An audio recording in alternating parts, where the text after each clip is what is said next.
Unang tanong para kay Kim. Sa lahat ng pinagdaanan natin sa camp, and then nung nag-crossover tayo sa bahay ni Kuya, you said, sorry for everything. Yung bang sorry mo na yon sincere? Kasi sinabi sa akin ni Thea at saka ni Honey na dinala mo pa sa bahay ni Kuya ang galit mo sa akin, pero hindi mo ako kinausap doon kahit na kinamusta kita. Yung pagsabi ko ng sorry, sincere yun. Kasi since ako naman yung talagang nag-open sa'yo na I want to start a new life here sa bahay ni Kuya, and yung relationship natin, let's just pretend na day one natin nagkakilala. So, sincere yung pagsabi ko ng sorry. So, if ano man yung narinig mo na balita kay Thea or ano man, maybe mas i-confront mo ako agad para dun. Kasi maybe may misinterpretation lang or misunderstanding. Anong sinabi sa'yo ni Honey? Si Honey ang nagsabi sa'yo? Yes. Anong sinabi niya tungkol kay Kim? Una po kasi si Thea, ang sabi ni Thea sa akin na, Camille, galit siya sa'yo. Since sa camp pa. And kung gusto mo siyang kausapin, baby, wag muna. Kasi parehas po kami dalawang task leader nun. And then, sabi ko, anong gagawin ko? Kung may kakausap sa kanya, iba ang kakausap sa kanya kasi mukhang hindi kayo magkakasundo kasi galit siya sa'yo. And then, si Honey naman po, ang sabi sa akin ni Honey na, wag ko nang pakialaman yung group nila. Ang group ko na lang yung pakialaman ko. And then, kilala ko naman daw siya. Bakit ko pa daw siya dapat, parang hindi ko na dapat siya kausapin regarding sa task. Ano bang sinabi mo kay Honey at Thea para masabi nilang galit ka kay Camille? I think, kaya siguro nasabi ni Camille na may nadala pa yung galit. Pero, simula talaga nung pagpasok, in-erase ko na po lahat. Siguro nagsimula ulit yung, hindi naman tarang galit na katulad dun sa camp. Nainis lang po kasi nung sa Yoyo. And then yung kay Honey naman po, alam po ni Honey, naiintindihan niya po ako. Kasi yun nga, may conflict konti sa practice namin. And andun si Camille. Saying those words na paulit-ulit, like 4 times na po narinig ko from Thea, from other members. And then si Camille naman sinasabihin na mo na dapat baguhin yung routine and everything. So I think yung sinabi ko lang sa self ko na am I that ganun ba ako kahina mag-isip para hindi maintindihan yung lahat ng mga sinasabi nila. So, pero nung approach ko naman kay Camille is nung tinanong niya ako or kinausap niya ako, nakinig naman ako. And for me, nakinig talaga ako, and then I just said na sinusunod naman yung lahat ng mga suggestions nila. Nakinig ako, and then si Honey na yung humila sa akin to listen with the instructors. So I think yun yung time na may inis ako kay Camille. Pero after naman noon ng practice, it's like for how many minutes lang nag-uusap naman kami ni Camille. I sat beside na lang yung aside ko na lang yung naramdaman ko sa'yo na inis. Okay. Happy with that answer? Yes. Kim, it's your turn.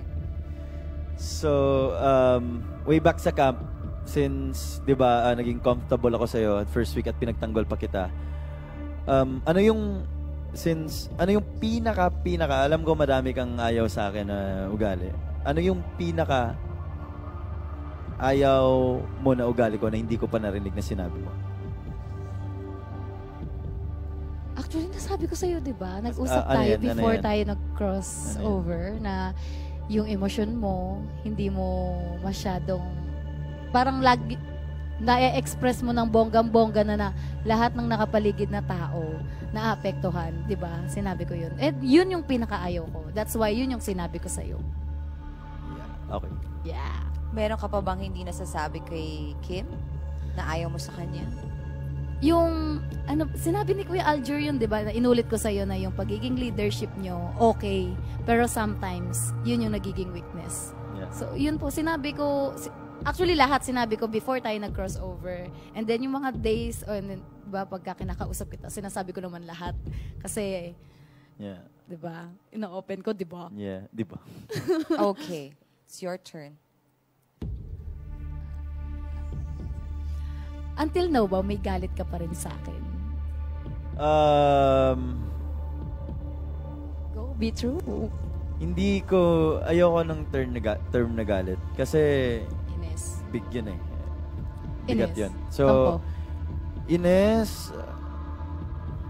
Ines, wait lang. May isang sitwasyon na talagang hindi pa na-cleared out sa akin. Yung time na sinabi ko sa'yo na I want to start to a new life here sa house with you, talaga, yung relationship natin. And then, parang nag-doubt ka sa akin. Actually, I trusted you, Sinabi ni Thea.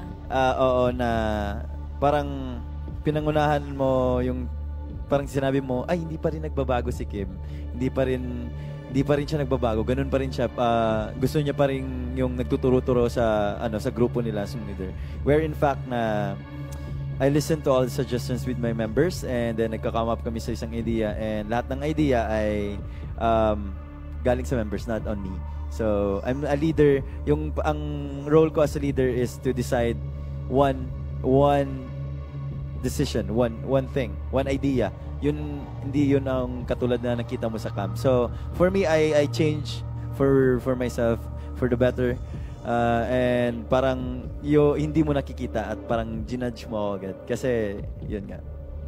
Dinala mo yung parang image ko sa bahay ni Kuya. So, Ginudge mo daw siya. so parang you didn't give me a chance to show you that I'm doing good. I'm doing good. I'm doing better. Nasabi ko yun nung sinabi niya sa akin na galit ka, yung galit mo from camp pa. Sabi ko, pagkatapos niya magsabi ng sorry for everything, tapos nag-trust ako, pinaniwalaan ko siya na magbabago siya, and then ganyan, dadali niya dito yung galit niya sa camp. Ayun ang sabi ko kay Thea. And then, yung iba din kasing housemates, nakikita sa camp. So, sinabihan ako ni Thea na nagbabago na si Kim, no? Yun yung time din na tapos na yung task. Sabi ko, for me, hindi ko alam. Parang hindi pa para sa akin. Kasi, nasaktan din ako eh. Nag-sorry ka and then may galit ka pa pala. Para saan yung sorry mo kung may galit ka, di ba?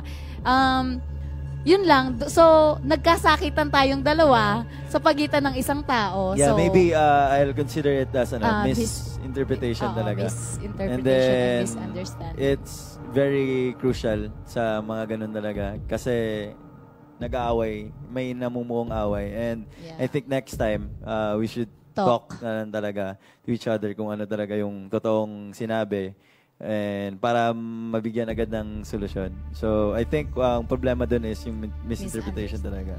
So, we both, we grow up naman. We grew up naman talaga sa bahay ni Kuya. Ang dami nating natutunan. Yun lang. Yes. Okay, it's your turn naman. Seryoso.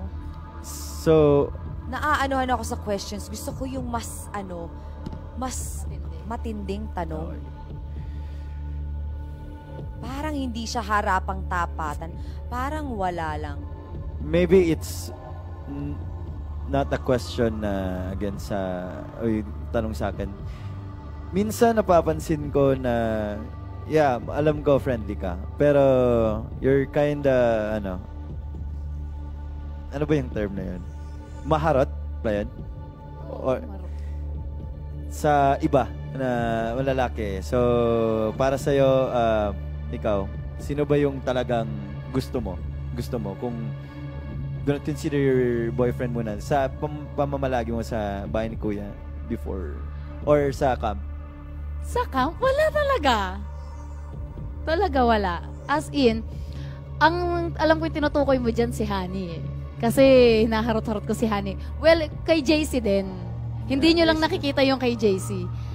Para sa akin kasi wala lang talaga. Harot lang talaga. Aminado naman ako doon. Talaga maharot talaga ako. Pero diba sinasabi ko naman sa inyo, may special someone ako, ganyan-ganyan, diba? May laman nito.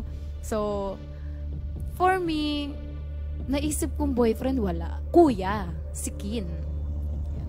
Yeah. Diba, nag-aminan naman tayo na kung if ever ba na ma-fall ka, kanino ka mapofall. Diba sabi ko, sa'yo? Oh. Sinabi ko kay Kim. Kung sa kanya ka mapofall, bakit galit na galit ka sa kanya?